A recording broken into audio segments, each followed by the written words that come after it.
예종과 이자겸의 딸 사이에 낳은 아들이 바로 인종이죠.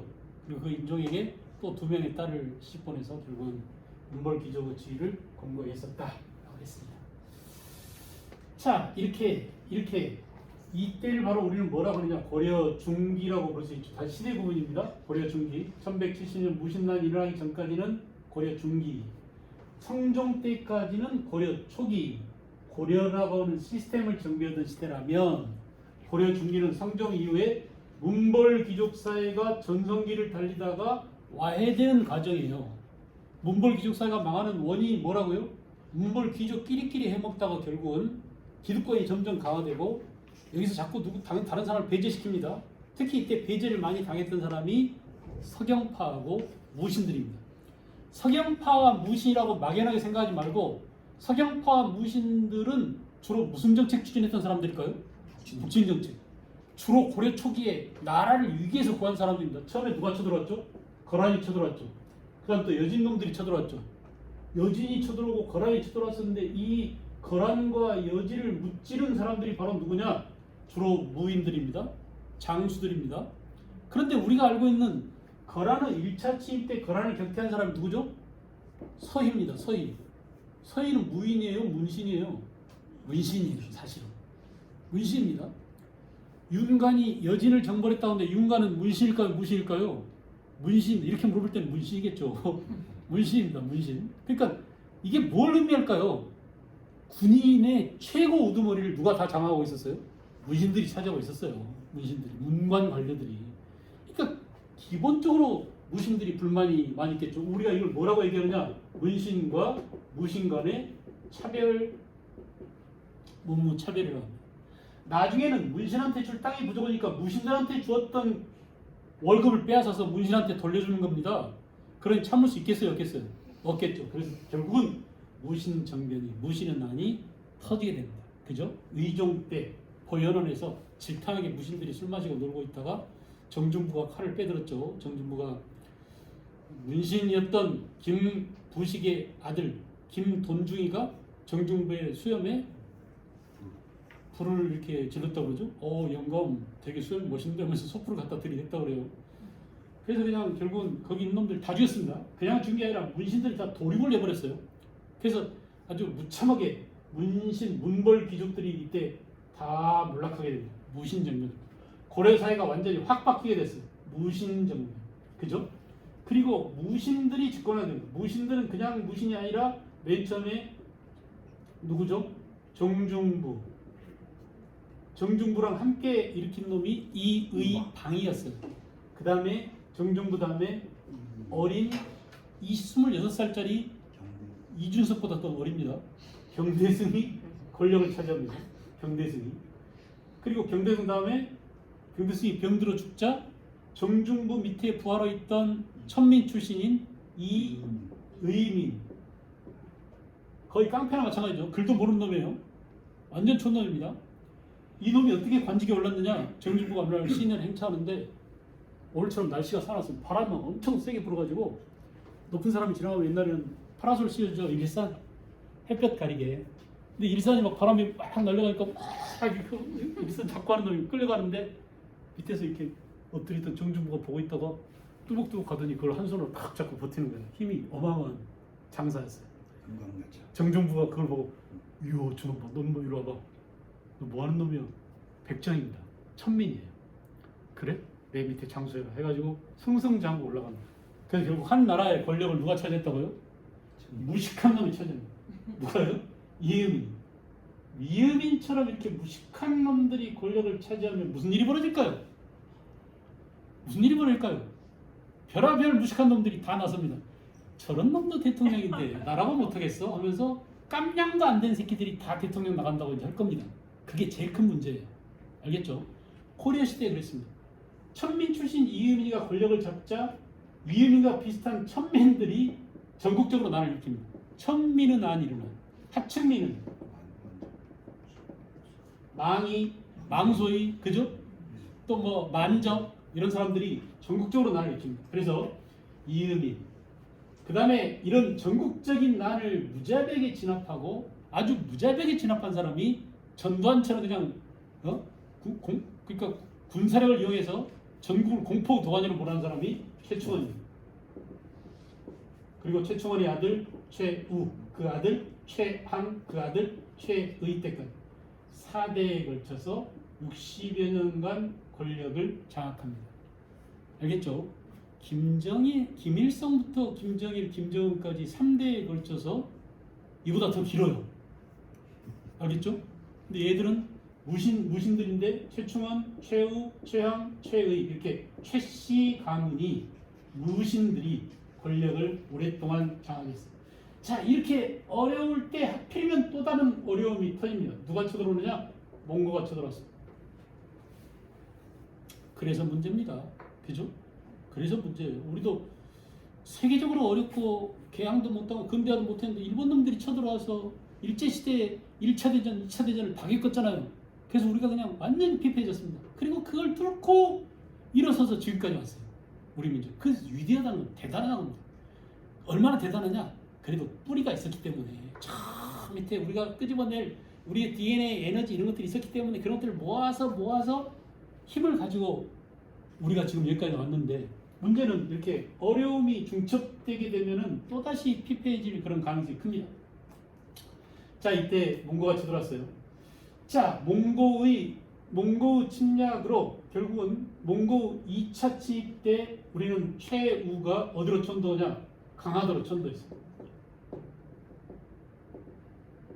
강화천.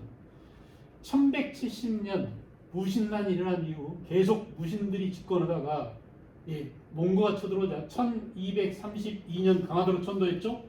그 강화도에서 계속 한 거다가 최우, 최항, 최의, 그 다음에 임년, 임유무, 알겠어요? 이렇게 무신 잔당들이 있다가 다시 개경으로 돌아옵니다. 개경 환도가 언제냐? 1270년, 딱 몇 년이에요? 100년간. 무신 정권 100년 동안에 우리는 몽고 1차 침입부터 6차 침입까지 겪었습니다. 그리고 견디다 못해서 강화도에서 이제 고종 때 기어 나왔죠. 개경으로 환도했죠. 그리고 이때부터는 뭐예요? 원에게 항복했지만 원의 속국이 되진 않았습니다. 원이 그러니까 몽고가 중국 전체를 다 지배했잖아요. 그죠? 우리를 직접 지배하진 않았어요. 우리는 원의 속국이 아니고 부마국이었습니다. 인척관계를 맺어서 친척관계를 맺어서 원의 왕실의 딸과 고려 왕이 결혼하게 함으로써 간접적인 리모컨 통치를 했어요. 알겠죠? 이렇게 해서 간접적인 지배를 받았습니다. 그래서 우리는 이때를 원 식민지 시대라고 하지 않고 뭐라고 그러죠? 원 간섭기라고 합니다. 원 간섭기. 이 개경 환도 이후에 원 간섭기가 이루어지게 되고 원 간섭기를 끝낸 임금이 누구냐? 공민왕 때입니다. 공민왕이 개혁정치를 단행했죠. 그죠? 공민왕 개혁정치. 그래서 공민왕 개혁정치 이후 고려가 망할 때까지를 우리는 고려 말이라고 합니다. 자, 다시 한번 정리해 봅시다. 고려를 토막내기 하자면 1170년 무신난으로 반토막. 알겠죠? 고려라는 생선을 대가리를 구분하자면 초기 태조, 광종, 성종 때 이때가 고려 성립기, 고려 체제가 시스템이 정리되는 기.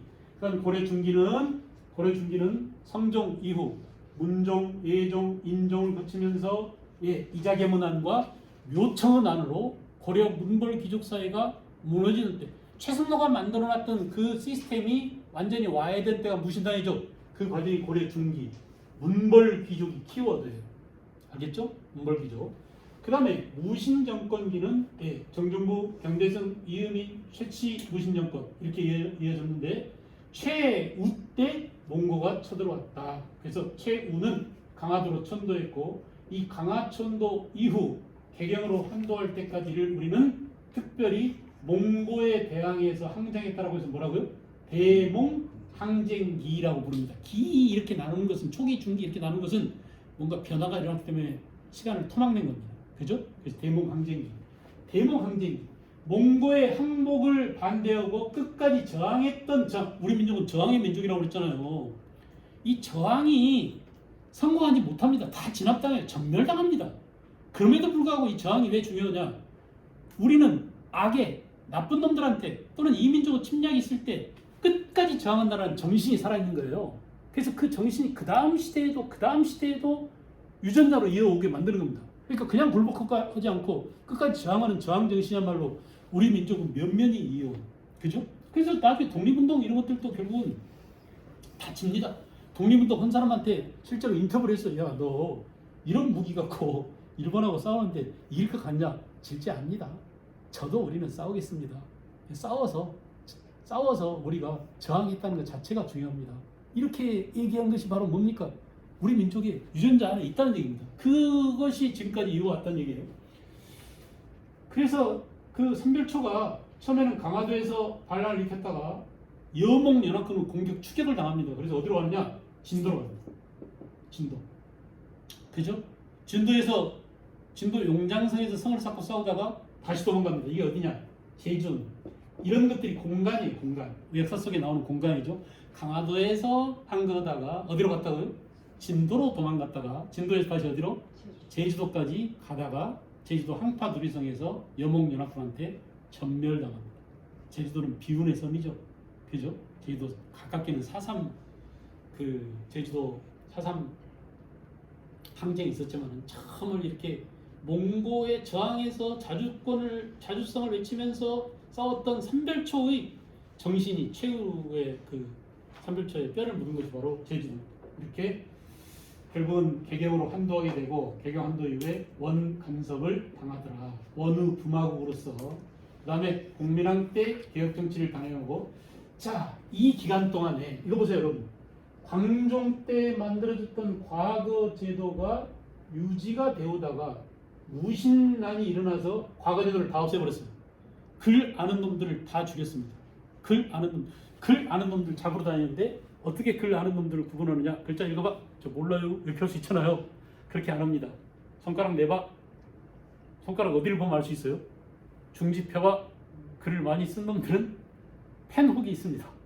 붓을 많이 작동하면 훅이 생겨요. 그렇게 해서 하여간 먹물 든 사람들 다 잡아 죽였어요.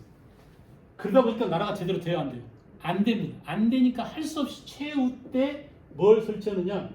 다시 글 좀 읽은 놈들을 끌어쓰기 위해서 기관을 하나 만듭니다. 관청을 하나 만듭니다. 이게 바로 뭐냐? 서방이에요. 서방. 그죠? 그래서 이 서방을 통해서 새로운 관료들을 띠집었습니다. 이때부터 문신 관료들이 등장하는데 이들이 이제 이규보, 최자, 이인로 이런 사람들이에요. 들어봤어요? 이규보, 최자, 이인로 그러면 무슨 문학 그러죠? 가사문학. 아니죠. 가사문학 송강 정철이죠. 고래가요. 어? 고래가요. 아 그렇게 마구 그냥 던지지 말고 생각. 폐관 문학. 들어봤죠? 이 폐관 문학이 뭐냐면 되게 어떤 현상이나 사물의 본질이나 이런 것들을 되게 쉽게 의인화해서 얘기하는 겁니다. 그러니까 죽부인전, 국승전 이런 것들이 이규보, 최자인 이때 나왔어요. 왜 이렇게 어려운 현상들을 쉬운 사물을 의인화해서 얘기를 했을까요? 뭐 때문에? 무식해서. 못 알아들으니까. 무신들이 못 알아들으니까 무신들이 알아들 수 있도록 폐관 문학으로 바꿔서 아주 재밌게 설명해 준 겁니다. 알겠죠? 그래서 이때 신진 관료들이 그러니까 이 서방을 통해 등장한 사람들은 과거 시험 본 사람들이에요. 발탁된 놈들이에요. 그냥 시험 안 보고 그냥 뽑혀온 놈 글게나 안 다음에 일로 와봐 했던 사람들이에요. 그래서 이 사람들이 이제 어용 문신들이라고 볼 수 있어요. 무신 정권과 결탁했다. 그 다음에 본격적으로 등장한 것은 언제부터냐? 원간섭기 충렬왕 충선왕 때 신진 사대부들이 등장하기 시작합니다. 그죠? 왜냐하면 공민왕 때 본격적으로 뭘 시행했어요? 과거 제도를 다시 부활시켰어요. 과거제라는 말이 나오면 항상 누구 권력이 강화될까요? 과거를 통해서 새로운 관리들을 뽑았으면 그 관리한테 월급 주는 왕권이 강화됩니다. 기억나세요? 제가 절대왕정을 설명했었는데 지난 시간에 절대왕정의 시스템을 바치는 기둥 두 가지가 하나는 뭐? 관료제, 또 하나는 뭐? 상배원이라고 그랬죠. 그 관료가 바로 임금의 말을 잘 듣는, 임금한테 월급 받는 월급쟁이 공무원들 아닙니까? 그러니까 결국 과거 제도는 관료 제도를 도입했다는 얘기예요. 그래서 나한테 월급 받으면서 충성을 다하는 신하들이 필요해 이랬단 말입니다. 그래서 왕권을 강화시켜 나갔고 이때 과거를 통해서 대거 새롭게 진짜 이거 보세요. 그냥 이름이 생긴 게 아니에요. 이때는 그냥 선비라고 하는 놈들이 어용학자들인데 이 사람들은 새로 진출한 애들하고 구별하고 싶다는 얘기예요. 알겠죠? 최후 시절에 등장했던 문신 관료들, 어용학자들, 이규보, 최자, 이인노 이렇게 무신들의 비위를 맞췄던 놈들하고 구분하고 진짜 과거 시험 봐서 새롭게 진출한, 알겠죠? 뭐라고요? 선비이면서 대부는 관리를 말하죠. 대부인 사람들을 뭐라고 한다? 신진사대부라고 한다. 중요합니다. 사람이 중요합니다. 역사를 끌고 가는 건 항상 사람이잖아요. 그죠? 사람. 그래서 이 신진사대부들이 새로운 세력으로 등장. 또 위기가 닥칩니다. 고려시대 어떤 놈들이 또 쳐들어와요? 고려 말기에 몽고 이후에 홍건적과 외구가 쳐들어옵니다. 이 쳐들어오는 외세를 막아낸 사람들이 바로 누구냐? 이거 보세요. 이거 보세요. 이름이라는 게 그냥 생기는 게 아니에요. 새롭게 등장한 누구라고요? 무인들입니다. 이 무인 앞에 왜 신흥이 붙었냐? 얘들하고 구분하게 합니다. 이 나쁜 놈들하고. 알겠죠? 이해하겠어요? 이렇게 원리적으로 애들한테 얘기해 줘야 애들이 납득합니다. 납득이 안 되면 짜증냅니다. 공부하기 싫어요. 이거 다 외우라고 이렇게 합니다. 근데 얘들아 봐봐. 이름 속에 다 해답이 들어있어. 이게 왜 사대부냐? 새로운 놈들이야. 그 전놈들하고 구분하니까 나쁜 놈들과 구분하기 위해서 새로운 사대부. 나쁜 무인들과 구분하기 위해서 이렇게 설명해 줘야 된다고 봅니다. 알겠죠? 선생님으로서 애들 가르칠 때도 그렇고 엄마가 이렇게 설명해 줄 때 그렇게 하면 애들이 납득을 합니다. 그래서 중요한 두 세력이 사람이 등장했어요. 신진사대부와 신흥무인 이들이 손잡고 이들이 결탁해서 누구를 띄웁니까? 이성계를 띄웁니다. 이성계. 신흥무인 가운데 백방이었던 이성계를 띄워서 결국은 이성계 뒤에 참모가 누구였죠? 정도전이었죠. 정도전이 결국은 조선왕조를 설계하게 되고 1392년 역성혁명을 통해서 조선이 세워지게 됩니다. 왕시성에서 이시성으로 왕조가 바뀌게 됩니다. 다 죽이고 한 게 아니라 이 왕자리를 물려주는 형식을 취했습니다.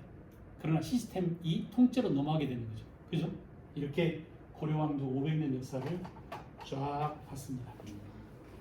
여러분 이 교재에 10페이지에 가면은 아주 깔끔하게 정리되어 있어요. 10페이지. 찾았어요? 예. 마음에 들죠? 마음에 들지? 제가 이렇게 지저분하게 써도 저를 욕하지 마세요. 여기 다 있으니까 안심하고 이렇게 써놓은 겁니다. 그렇게 해서 이제 그 전기, 중기, 무신직공기, 몽고 간섭기, 말기 이 표가 되게 중요합니다. 그래서 보기 힘들 거예요. 이거 제가 돈 엄청 많이 들여서 만든 겁니다. 제가 혼자 못하니까 이 한글 편집하는 사람들 해가지고 이거 다 줄 맞춰야 되잖아요. 시간에 맞게 또 위아래 맞게 이렇게 맞춰서 여러분들이 직관적으로 볼 수 있도록 한 판에 볼 수 있도록 그려넣기가 쉬운 노릇은 아닙니다.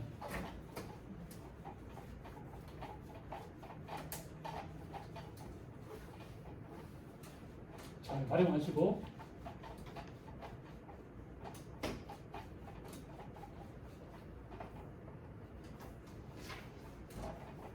지금 한참 애들이 시험 보고 있을 텐데 기말고사 기간이잖아요 지금.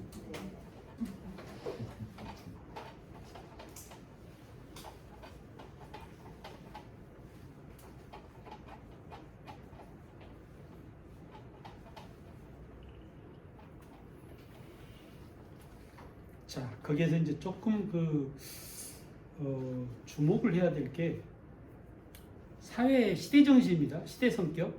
그래서 고려 전기에는 진취적인, 개방적인 이렇게 말로 표현했습니다. 이 언어적 표현, 이 개념이잖아요. 왜 고려 초기에는 진취적이고 개방적이었다고 할까요? 뭐 때문에? 그 전 시대가 어땠습니까?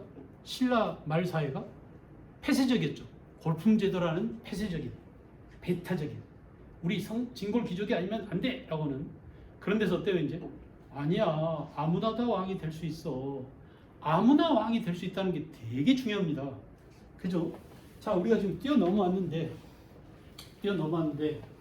아까 신라 중대에 전제 왕권이 확립되었다. 전제 왕권이 강화되었다라고 말했습니다. 우리 정신세계를 좀 보자고요. 왕이 에브리 권력을 다 왕 한 사람한테 몰아줘야 돼 라고 하는 그 발상, 그 생각 자체는 어디에서 왔느냐라는 것을 생각을 해보세요. 전제 왕권 강화를 뒷받침해 준 게 바로 뭐냐면 임금이 곧 부처라는 생각이에요. 왕 즉 불사상입니다. 임금과 부처는 동격이야. 알겠죠? 그죠? 그리고 특히 신라 중대 전제왕권 강화에 기여했던 불교의 그 종파가 뭐냐면 교종입니다. 교종 5개 종파가 있었어요. 그래서 교종은 교리나 병전을 중시합니다.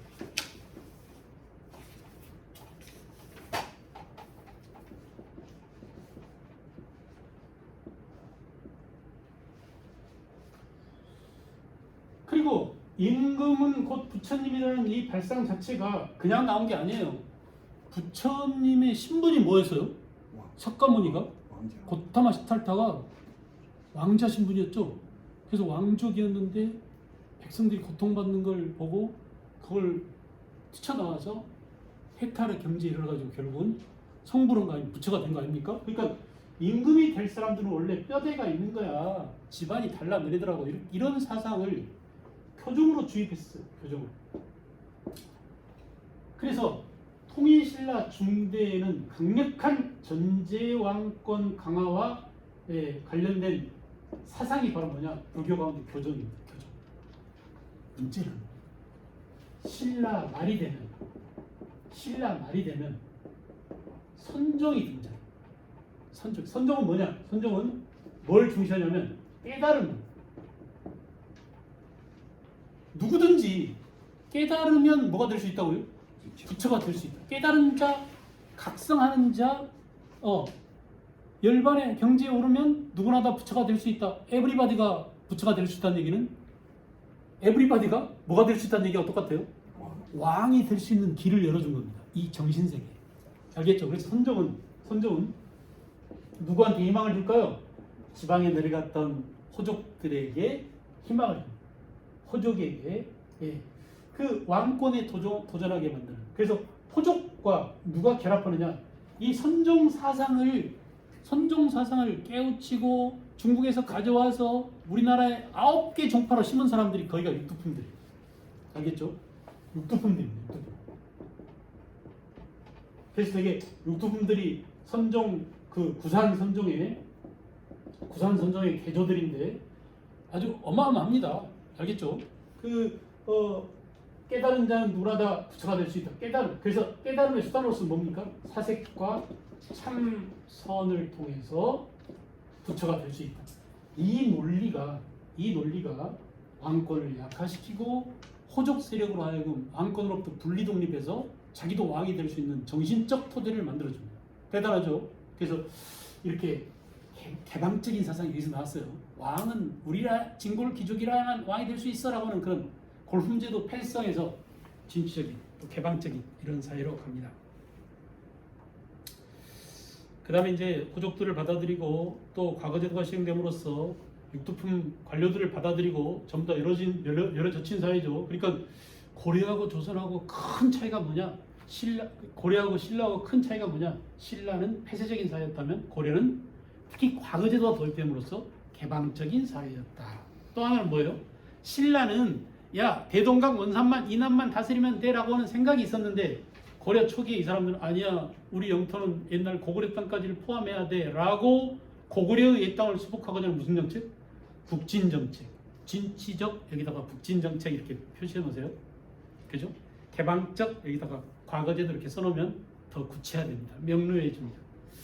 그런데 문제는 거란의 1차 침입, 거란의 2차 침입, 또 여진정부, 거란의 3차 침입 때는 누가 거란을 격퇴했죠? 강감천이었죠. 귀주대첩에서. 그래서 거란과의 전쟁이 있었습니다.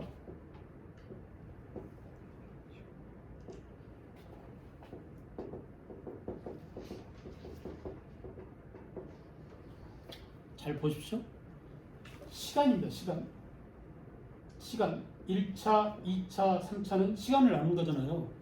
시간 속에서 3차례 쳐들어왔다 이렇게 구분해 놓은 거 아닙니까? 그 다음에 인간으로 들어가 보세요. 거란 놈들이 왔을 때 거기에 대적했던 주인공이 있어요. 사람. 이제 이 사람들이 나오는 겁니다. 시험에 물어보면 사람이 누굴까요? 1차 때는? 예? 서희입니다. 서희. 그럼 맞짱 떴던 적장은 누군가요? 소선영이죠. 장소는 어디일까요? 공간은? 아니 이들이 담판했던 곳 안융진에서 담판을 했습니다. 그리고 서희가 소선영을 버벅거리는 소선영을 마을로 제압했죠. 야 네가 듣고 있는 그 땅도 원래 우리 땅이었어 임마. 나라 이름 봐봐. 고려 해봐. 따라서 해봐. 고려 거란하고 고구려하고 같냐? 이런 논리로 이긴 거예요. 그죠? 그래서 미안해 돌아갈게요. 그거는 그냥 간 게 아니라 쟤네가 차지했던 땅 강동 6주를 줬어요. 고려한테. 그래서 이때 강동 6주를 획득합니다. 이거 공간, 인간, 시간, 거란의 치. 이렇게 우리가 어떤 한 사건이 있을 때 그 사건을 분해해서 줘야 됩니다. 얘들한테. 야 1차 침입 때는 누구라고 사람 누구라고 그랬지? 서희. 2차 침입 때는 강조의 변이 일어납니다. 이 강조의 변을 계기로 해서 거란이 쳐들어왔었어요. 강조란 놈이 아주 이때도 그 좀 뜨거운 장면들이 있었죠. 그러니까 성종 임금 아까 그 나왔던 성종입니다. 성종 임금 부인이 천추태후예요. 들어보셨어요? 그 천추태후가 바람표 김치향이라는 땡처 그러니까 가짜 중이죠. 그리고 이 가짜 중 김치향을 궁궐로 부르면서 아기를 낳습니다. 대왕 대비가 아기를 낳은 거야. 바람피워가지고 그 자기가 낳은 아들을 왕으로 세우려고 자기 아들 목종을 폐위시키고 왕으로 옹립하려고 그래요. 이걸 사전에 목종이 알았어요. 아들이 엄마가 바람피워가지고 엄마 애인하고 난 사이에 나나 그 아들을 왕으로 세우고 나를 죽이려고 그래. 그래서 멀리 있는 강조한테 서경 순무상가 뭐 서경에 가 있던 강조한테 연락합니다. 강조야 나좀 구해줘. 강조가 오다가 변심을 해요. 와가지고는 김치향도 죽이고 그 목종까지 폐위시켜 버립니다. 알겠죠? 그리고 이렇게 강조가 변을 일으킨 것을 구실로 해서 거란이 쳐들어옵니다. 야, 너희 나라는 인마 신하가 임금을 내치냐? 하면서 그걸 구실로 해요. 왜 쳐들어왔냐면 강동 6주를 주면 거란하고 친하게 지낸다고 약속해놓고 계속 고려는 송하고 친하게 지내고 거란은 거릴도 보지도 않습니다. 땅만 뺏어놓고. 그러니까 열을 받았는데 구실만 찾고 있었는데 고려에서 강조의 변이라는 걸 보고는 군대를 끌고 또 쳐들어왔어요. 그래서 이때 누가 나오느냐? 양규가 거란의 퇴로를 차단합니다. 어디까지 쳐들어왔냐? 개경이 함락됐어요. 개경이. 그래서 임금이 그 피난을 갑니다. 개경을 버리고 그런 정도로 위기에 빠졌습니다. 장소. 그래서 2차 침입은 잘 물어보지는 않는데 2차 침입 때 양규가 거란의 배후를 공격했었고 개경이 함락됐지만 양규한테 퇴로를 차단당한 것을 두려워해서 거란이 도망갔다. 그다음 3차 침입 때는 강감찬입니다. 그죠? 사람 강감찬이고 예. 강감찬은 뭐가 중요하죠? 귀주에서 개첩을 거둡니다. 10만 명 중에 살아 돌아간 자가 수천 명에 불과했다라고 할 정도로 개첩자 붙는 애들은 되게 수십만 단위죠. 죽여 없앤 놈들이. 이렇게 해서 1차, 2차, 3차 침입이 이루어집니다. 자, 문제는 그 다음에요. 정신세계입니다. 이렇게 거란과 싸움에서 고려가 이겼어요. 고려가 승리했습니다. 1차, 2차, 3차에 다 고려는 땅을 뺏거나 퇴치하거나 전멸시키거나 이렇게 해서 고려가 이겼어요. 그 다음 우리 고려한테는 뭐가 남을까요? 일본하고 축구시합에서 1대0으로 이겼습니다. 여러분 가슴속에 뭐가 남나요? 뿌듯함이죠. 자부심.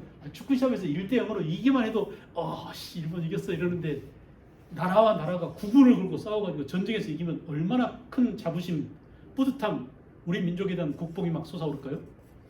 알겠죠?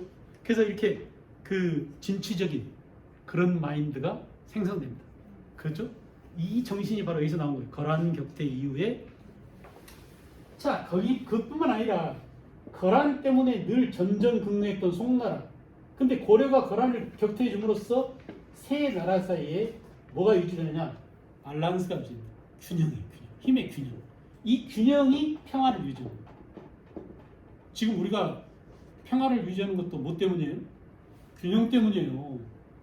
북한이 핵을 가지고 있습니다. 남쪽에 핵이 없습니다. 근데 뭐가 있어요? 미국이 있어요. 그렇게 해서 밸런스가 유지됩니다. 북한이 힘이 약화돼서 핵을 포기하거나 하면은 오히려 전쟁 위험이 더 높아질 가능성이 있습니다. 그렇게 해서 이라크라든지 리비아라든지 미국한테 완전히 개박살 났어요. 그러니까 북한이 함부로 이제 핵을 버리려고 하지 않습니다. 자충수를 두려고 하지 않죠. 지금 우리가 이렇게 평화를 유지하고 있는 것은 평화를 유지하는 전쟁이라는 긴장 상태를 지니면서도 힘의 밸런스, 균형이 있기 때문에 균형이 맞춰져 있기 때문에 평화를 유지하는 것이 이것이 깨지는 순간 전쟁이 터집니다. 그래서 우리는 균형을 맞추는 데 중점을 둬야 됩니다.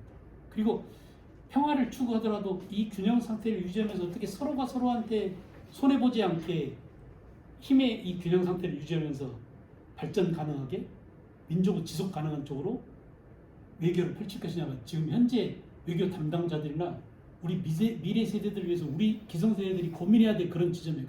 그냥 사는 게 아닙니다. 하루하루 가는 것들이 지금 위태위태합니다. 굉장히 위태위태합니다. 그러니까 이 순간순간들을 잘 지켜보고 감시하고 다른 쪽으로 빠지면 두들겨 패야 됩니다. 가서 촛불 들고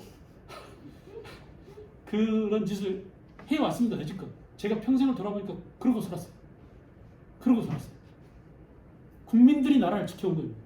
국민들이 나라를 지키고 위태로울 때마다 나서서 국민들이 다 합니다. 정치가들이 하지 않아요.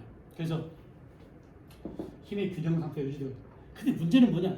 반드시 평화가 꼭 좋은 게 아니에요. 평화가 사람들을 뭘로 만들까요? 보수적으로 만듭니다. 안일하게 만듭니다. 장기간의 평화가 사람들을 문치주의로 흐르게 만들었어요. 그냥 싸우지 말고 평화롭게 지내는 게 좋지. 마침 그때 거란 다음에 누가 쳐들어왔어요? 여진이 쳐들어왔습니다. 처음에 이런 정신이 살아있을 때는 윤관 때만 하더라도 야 안되겠어. 여진놈들이 말 타고 설쳐대니까 우리도 신기군 기마부대를 만들어야 돼. 신보군, 항마군, 그 다음에 신기군 이렇게 해서 삼별초를 만들었죠. 삼별초. 아니 미안해요. 삼별초가 아니라 별관을 만들었죠. 별관을 만들어서 여진을 정벌하고 구성을 쌓았는데 구성을 돌려줘 버렸어요. 지키기 너무 힘드니까 1년 만에 반환하자 해서 반환했습니다. 근데 여진이 다시 여진 부족을 통합해가지고 금을 세우더니 이 금나라가 고려에 대해서 이제 압력을 가합니다.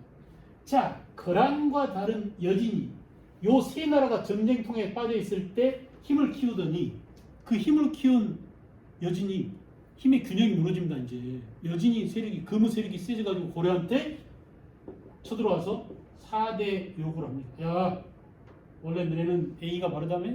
큰 나라한테 잘한다며? 우리 큰 나라 여기 있어. 4대 요구를 해오니까 이때 고려에 누가 있었어요?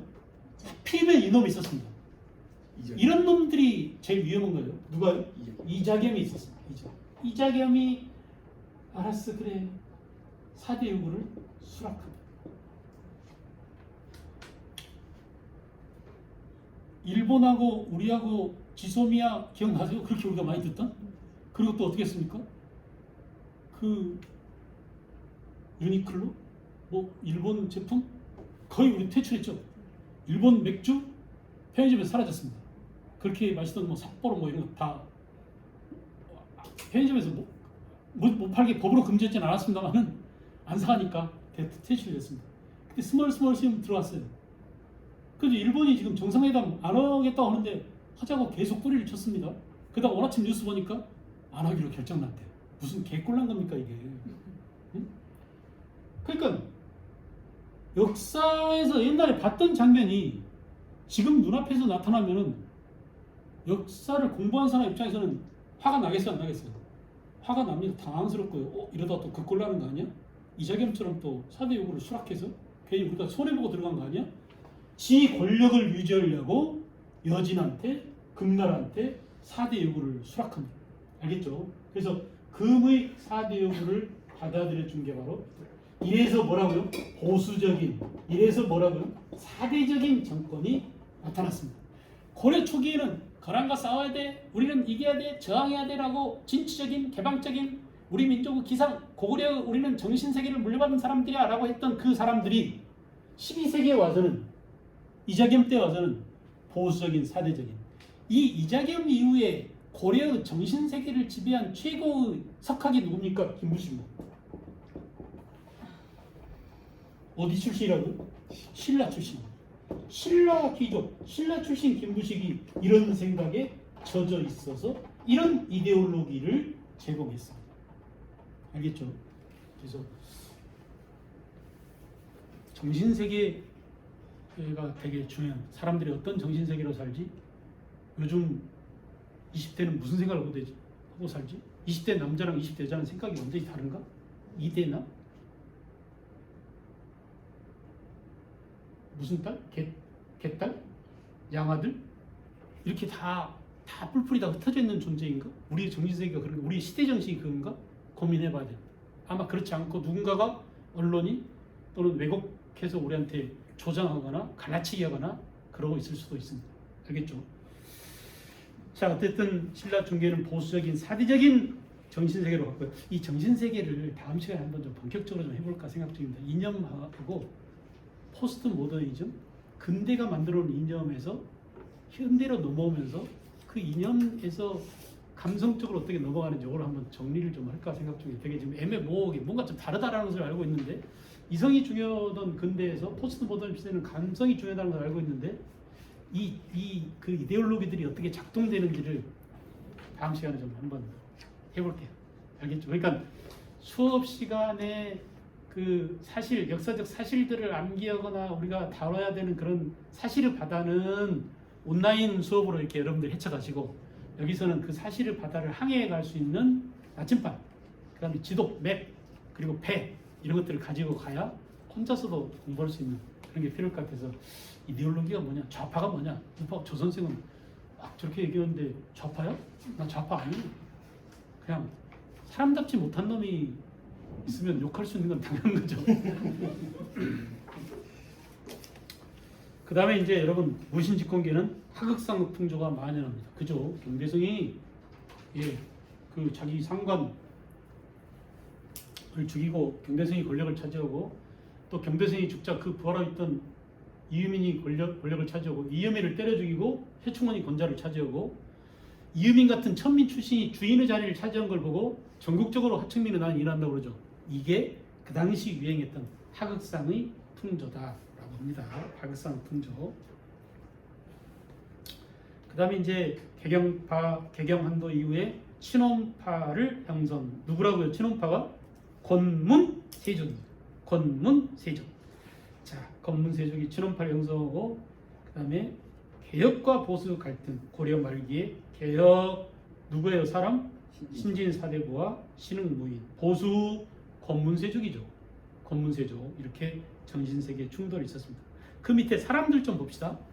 자, 신라 말 지방 촌주였던 사람들 또는 육두품 출신들, 이 사람들이 지방 호족이 됐다고 했습니다. 물론 중앙에 있던 진골 귀족이 지방으로 낙향한 경우도 있겠죠. 호족? 이 호족들이 고려 초기에 중앙 관료로 올라옵니다. 지방에 남아있는 호족들은 그 지방의 향리가 됩니다. 매우 중요한 사람들입니다. 향리. 아, 신라 말 향리 중에 출세한 사람들은 중앙에 올라와서 뭐가 되고? 문벌 귀족이 되고, 호족 중에. 그죠? 태조 왕건한테 딸 시집보낸 사람들은 적어도 중앙에 와서 귀족이 될 수 있을 거 아니에요.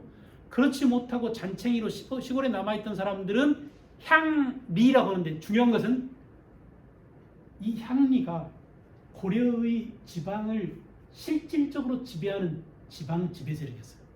알겠나요? 그래서 향리가 매우 중요합니다. 왜 매우 중요하냐? 이 향리들이 뒤에 쭉 따라오세요. 나중에 향리 가운데 공밀왕 때 뭘 통해서? 과거를 통해서 뭐가 되는 사람들? 신진 사대부가 되는 사람들이 많거든요. 그죠? 이들이 지방에서 지방의 말단 그 실세로서 지방의 조세 또는 공납 이런 것들을 징발하는 업무를 담당하면서 중소지주로 어느 정도 부자로서 지방을 지배하던 이들이 고려 말 신진 사대부로 성장하는 중심 세력이 됩니다. 누구라고요? 향리. 아주 시험에 잘 나오겠죠. 향소 부곡을 지배하고 향리들은 지방을 지배하는 실질적인 지방 지배 세력이다.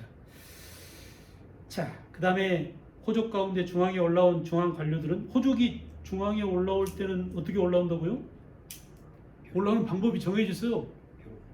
결혼을 통해서든지 또는 과거를 통해서든지 혼인을 통해서든지 과거를 통해서든지 이렇게 중앙에 올라옵니다. 그래서 문벌귀족이 되고 문벌귀족은 무신정변 때 몰락했다고 표시를 해두세요. 거의 몰락합니다. 거의 전멸했다고 볼 수 있어요. 무신들.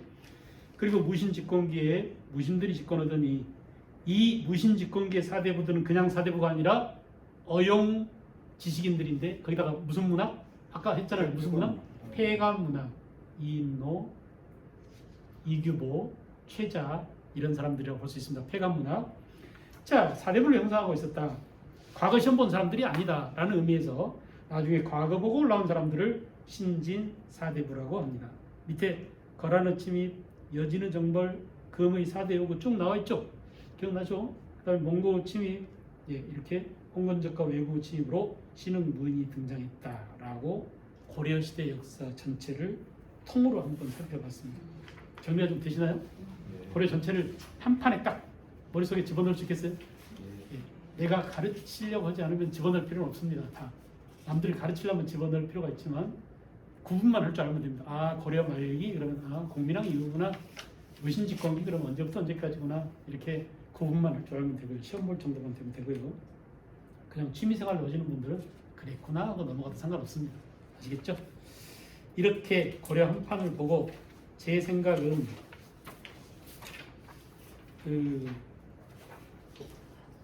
진도 나가는 이 책 진도를 나가는 온라인 수업을 좀 계속 열심히 따라주기를 좀 바랍니다. 책이 없더라도 충분히 볼 수 있으니까요.